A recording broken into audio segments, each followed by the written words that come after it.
पूरी कोशिश करूँगी कि गवर्नमेंट कॉलेज यहाँ पर बनवाया जाए। सरकार से बिल्कुल कोशिश करूँगी कि उनके लिए गवर्नमेंट कॉलेज बनवाऊँ। लेकिन अब अगर मुझे पूरा टाइम मिलता है, पूरा मौका मिलेगा तो मैं बिल्कुल दूंगी। पूरा जो भी काम अधूरे रह गए हैं वो बिल्कुल सब करवाऊँगी। मिनी स्टेडियम है और जो थोड़ी बहुत सड़कें वड़कें जो पुरानी रह गई हैं, अंदर की गली कूचों वाली, वो वाला काम सब जो बाकी रह गया है वो मैं कोशिश करूँगी वो सब बनवाऊँ। मैंने सफाई पे भी ध्यान दिया, मैंने सड़कें भी बहुत बनाई, पेयजल को भी मैंने सुधारा, बहुत सारे काम के कितने गिनाए। अगर आप बेकामी गिनाता जाऊंगा तो आप मेरे ख्याल से बहुत लंबा समय जाएगा।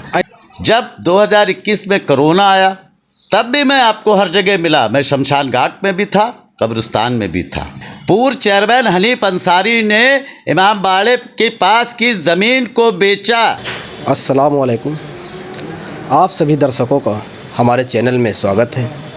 आप लोगों को जिनको बेसब्री से इंतज़ार था वो हमारे साथ हैं इरम अंसारी, जो चुनावी मैदान में हैं और जनसंपर्क के माध्यम से लोगों से मुलाकातें भी जारी कर दी हैं। निवर्तमान में इनके वालिद साहब चेयरमैन के रूप में रह चुके हैं और पंचवर्षीय कार्यकाल में बहुत से ऐसे कार्य किए हैं और जो कार्य रह गए हैं वो हम जानेंगे इरम अंसारी से कि क्या कार्य रह गए हैं और क्या करने वाली हैं खैराबाद के लिए।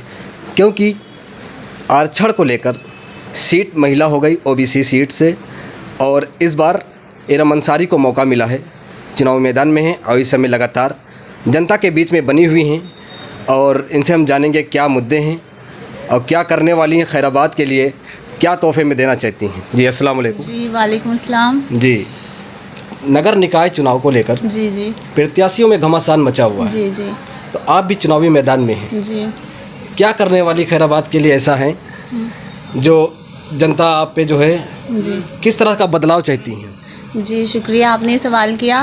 पहले तो मैं जो खैराबाद की बेटियां हैं, जो खैराबाद की मेरे जो लड़कियां हैं, उनके लिए सबसे पहले मैं गवर्नमेंट कॉलेज बनवाऊंगी, कोशिश करूंगी कि बनवाऊं। जैसे वो 12th के बाद उनको बाहर जाना पड़ता है, खैराबाद से बाहर निकलना पड़ता है पढ़ाई के लिए, तो मैं पूरी कोशिश करूंगी कि गवर्नमेंट कॉलेज यहाँ पर बनवाया जाए। सरकार से बिल्कुल कोशिश करूंगी कि उनके लिए गवर्नमेंट कॉलेज बनवाऊँ कि खैर उनको खैराबाद से बाहर ना आना पड़े, अपनी पूरी पढ़ाई यहीं पर खैराबाद में ही रह के करें। अच्छा, हमारे दर्शक जानना चाहते हैं आपकी शिक्षा दीक्षा के बारे में जी, और इसके बारे में आप हमारे दर्शकों से बताएं। जी, मैंने आईटी कॉलेज से लखनऊ से एमए करा है जी। और ग्रेजुएशन मेरा अवध कॉलेज लखनऊ से ही हुआ है। अच्छा अच्छा जी, तो खैराबाद के लिए जो आप नगर प्रत्याशी के रूप में जानी जा रही हैं और लोगों के बीच में बने, क्या माहौल लगता आपको है?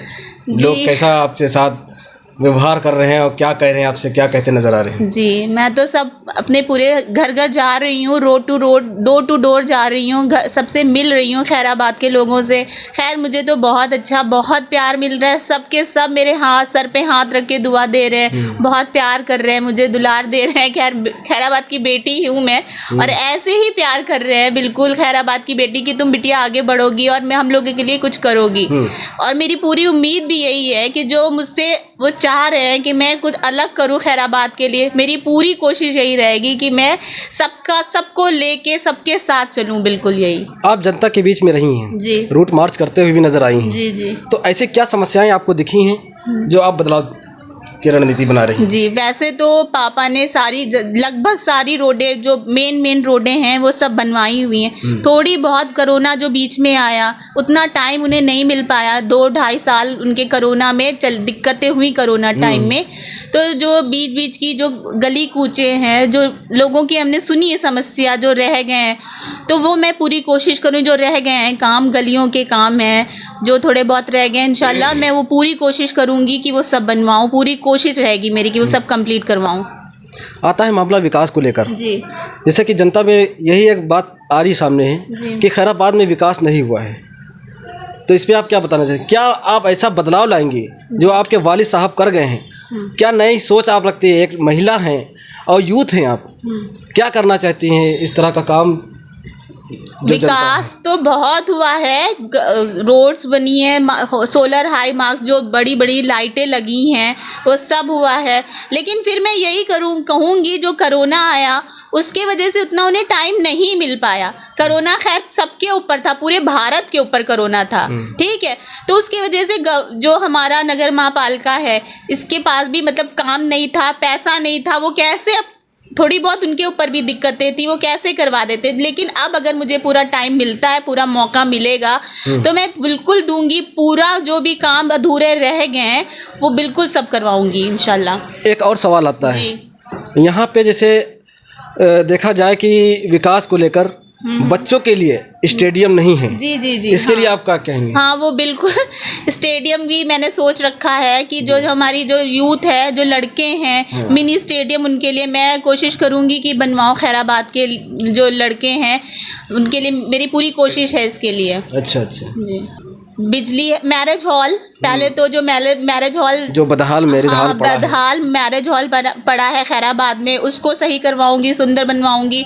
उसके बाद साफ सफाई है, गवर्नमेंट कॉलेज है, मिनी स्टेडियम है, और जो थोड़ी बहुत सड़कें वड़कें जो पुरानी रह गई हैं, अंदर की गली कूचों वाली, वो वाला काम सब जो बाकी रह गया है वो मैं कोशिश करूँगी वो सब बनवाऊँ। अच्छा, तो इरम अंसारी ने कहा कि जो अगर नगर पालिका प्रत्याशी के रूप में जनता ने अगर नगर पालिका में भेजा और भेजने पर इन्होंने जो भी वादे किए हैं जनता से वो पूरा कर दिखाएंगे। कुछ अलग बदलाव करने की रणनीति सोच रही हैं, क्योंकि महिला हैं, यूथ हैं, शिक्षित हैं, इसलिए इनका जो है मिजाज अलग है और बिल्कुल अलग तरीके से परिवर्तन लाना चाहती है कस्बे के लिए। तो आइए हम इनके वालिद साहब से जानते हैं, उनसे भी कुछ सवालात पूछते हैं। तो हमारे सामने हैं सपा पार्टी से निवर्तमान चेयरमैन और 5 साल के कार्यकाल में बहुत से ऐसे कार्य किए और कोरोना योद्धा के रूप में भी जाने जाते हैं। तो हम इनसे जानते हैं कि कस्बे के लिए आपने अभी तक जो कार्य किए हैं और जो कार्य रह गए हैं, तो बेटी जो इनकी आई हुई है चुनावी मैदान में, क्या कैसे करेंगी काम, उनको कैसे हैंडल करेंगी जो काम को आगे बढ़ाया जाएगा, जो छूटे काम। जी अस्सलाम वालेकुम। जी अल्हम्दुलिल्लाह। देखिए, आपने हमारे बेटी का अभी मैं देख रहा था, आपने जो इंटरव्यू लिया तो आप खुद ही समझ गए होंगे कि इनके ऊपर ज़्यादा मेहनत करने की ज़रूरत नहीं जी। इन पढ़ी लिखी होने का यही एक फ़ायदा है। ये शिक्षित है, एमए किया है इसने, और ये यकीनन उस सारे काम अंजाम देगी जिसकी आप लोग तवक्को करते हैं। रहा मेरा सवाल, मुझे 5 साल के लिए आप लोगों ने जिम्मेदारी दी थी, मैंने उस जिम्मेदारी को बखूबी निभाया। मैं 24 घंटे तो ना कह लीजिए, लेकिन 14 घंटे ज़रूर मैं जनता की सेवा के लिए अपने ऑफिस में रहा। सुबह 7 बजे से लेकर रात 9 बजे तक मैं मिलता था, कभी किसी को परेशानी मैंने नहीं आने दी। विकास की अगर बात करें तो सीतापुर की सारी नगर पालिकाओं को आप देखेंगे तो इस पंचवर्षीय में जो है सबसे ज़्यादा काम खैराबाद नगर पालिका में हुए। मैंने सफाई पे भी ध्यान दिया, मैंने सड़कें भी बहुत बनाई, पेयजल को भी मैंने सुधारा, बहुत सारे काम के कितने गिनाए, अगर आप बेकामी गिनाता जाऊंगा तो आप मेरे ख्याल से बहुत लंबा समय जाएगा। ऐसे कौन से काम रह गए भी हैं जो आपकी बेटी द्वारा किए जाएंगे? देखिए, अभी खैराबाद में मैं चाहता था कि जो मेरी बनाई हुई बड़ी सड़कें हैं, मैंने उनकी एक इंटरलॉकिंग रोड बना दी है, 3-3 किलोमीटर की सड़कें हैं ये। अब मैं इसके ऊपर हाट मिक्स सड़क बनाऊंगा, तब इनकी लाइफ जो है 20 साल हो जाएगी, कभी दोबारा इनको बनाने की ज़रूरत नहीं पड़ेगी। मेरी बनाई हुई सड़कें 5 साल से सुरक्षित है, उनके किनारे तक नहीं टूटे हैं। मैंने जो काम किया है वो एक ऐतिहासिक काम किया है। मैंने सड़कें बनाई, पुल का निर्माण कराया, सौंदर्यीकरण कराया, लाइटें लगाई, हाई मार्क्स लगाए, कितने काम बताऊं मैं। पेयजल की व्यवस्था सुधारी, नए ट्यूबवेल लगाए, घरों घरों में पानी पहुंचाया, और एक चेयरमैन से क्या चाहिए। मैं 24 घंटे आपके सामने रहा। जब 2021 में कोरोना आया तब भी मैं आपको हर जगह मिला। मैं शमशान घाट में भी था, कब्रिस्तान में भी था, मैं अस्पताल में भी था लोगों के बीच, और यहाँ भी आपको मैं मिला। मैंने कभी जो है अपने आप को किनारा नहीं किया। लेकिन ये आज जो कैंडिडेट आ रहे हैं, कभी आप लोगों ने इनसे पूछा कि जब 2021 में महामारी फैली हुई थी तब ये दरवाजे बंद करके अपने घरों में बैठे थे? आज ये जनता के जो है बड़े हमदर्द बनते हैं। कभी पूछिए इनसे, इनके कैंडिडेट कहाँ हैं? जनता के बीच में क्यों नहीं लाते उनको? जनता से उनके कैंडिडेट बतावें वो क्या करना चाहते हैं। अरे भाई, क्या ये जनता के साथ धोखा है? आप अपने घर के उन औरतों को आप उनके चेहरे पे चुनाव लड़ा रहे हैं, नगर पालिका का चुनाव है। मैं नहीं कहता किसी पे टीका टिप्पणी, लेकिन उनको जनता के बीच में ला, इतनी हिम्मत नहीं है इनमें। तो क्या मतलब है कि मैंने अगर विकास किया, कस्बे को आगे बढ़ा रहे तो फिर उसमें बाधा बनने की क्या ज़रूरत है? मजलिस पार्टी का आरोप है कि जो जितने भी विकास कार्य हुए हैं सिर्फ जो है कागजी कार्य, मतलब कागज़ों पर विकास हुए हैं। वो देखिए, उस पार्टी के ऊपर मेरी कोई टीका टिप्पणी नहीं है।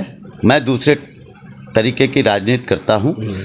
मेरा ये कहना है कि मैं उनको चैलेंज करता हूँ, मेरे 5 साल के कार्यकाल में अगर वो पूरी नगर पालिका की जांच करा लें और एक भी कोई गैर जिम्मेदाराना काम मिलता हो तो उसके लिए कभी राजनीति से मैं इस्तीफा दे दूंगा पूरी ज़िंदगी। बकवास करने का कोई मतलब नहीं होता। सबसे बड़ा मुद्दा ये आता है दाखिल खारिज को लेकर, इसके लिए आप क्या कहेंगे? मैं बताता हूं आपको, जिसका आप जिक्र कर रहे हैं, पिछली बार वो बहुजन समाज पार्टी से कैंडिडेट थे, 300-350 वोट पाए थे। अभी क्या मतलब है इन बातों का?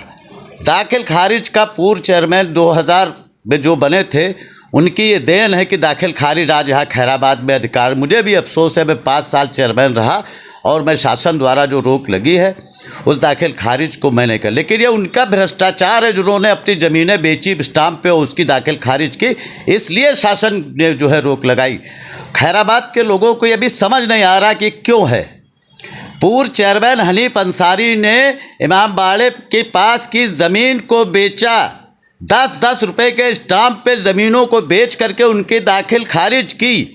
और जब इस क्वेश्चन को विधानसभा में अनिल वर्मा द्वारा उठाया गया, उसके बाद इनके ऊपर वहाँ से मुकदमे कायम हुए। इनको अरेस्ट हो जाना चाहिए और वहाँ के लोगों को जो है इसकी सज़ा भुगतनी पड़ रही है। रजिस्ट्री के बगैर कोई मकान जो है वैलिड नहीं होता है और इन्होंने उसकी 10 खुद ही बेचा और खुद ही दाखिल खारिज की, इसलिए ये शासन से रोक लगी है। इस बार मेरी बेटी इस मुद्दे पे काम करेगी, मैं इसका साथ दूंगा और लखनऊ में चाहे मुझे मुख्यमंत्री से मिलना पड़े इस मामले में, और इस काम को फिर वापस लाऊंगा। ऐसा नहीं है, सारे लोग इस कस्बे में ऐसे नहीं हैं जिनको इसकी सज़ा मिले।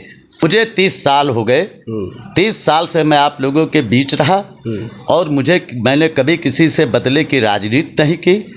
5 साल में मैंने किसी का 1 इंच भी नुकसान नहीं किया।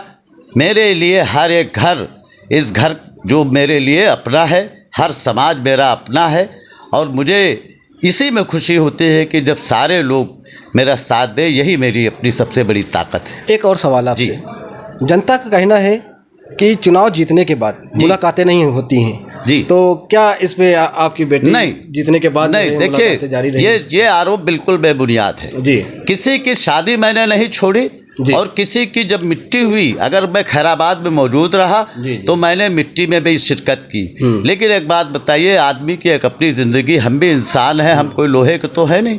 अगर किसी के वहाँ कोई मिट्टी हो गई, कभी खुदा न खास्ता, या कोई शादी है और उस दिन हम अगर लखनऊ में किसी डॉक्टर के पास खुद अपनी समस्या से गए हुए, तो जाहिर सी बात है उस दिन हमारी गैर हाजिरी हुई। लेकिन 95% हमारी जो है उपलब्धि रही है, अटेंडेंस हमारी 95% है और मुझे लगता है कि ये बहुत बड़ी जो है इसमें वो है कि हम 95% अगर लोगों के बीच रहें। तो ये थे निवर्तमान चेयरमैन हाजी जलील अंसारी साहब। इन्होंने बताया कि बहुत से पूर्व चेयरमैन पे आरोप लगाया है कि जो है कि उनको गिरफ्तारी दे देना चाहिए, कि जो है यहाँ पे जो दाखिल खारिज प्रक्रिया है इसमें बहुत ही गबन किया गया है, इनको अपनी गिरफ्तारी दे देना चाहिए। और लोगों से मुलाकातें बताते हैं कि बराबर जारी रहती हैं और इरम अंसारी चेयरमैन पद पर आती हैं और जीतने के बाद भी जनता से मुलाकात करती रहेंगी।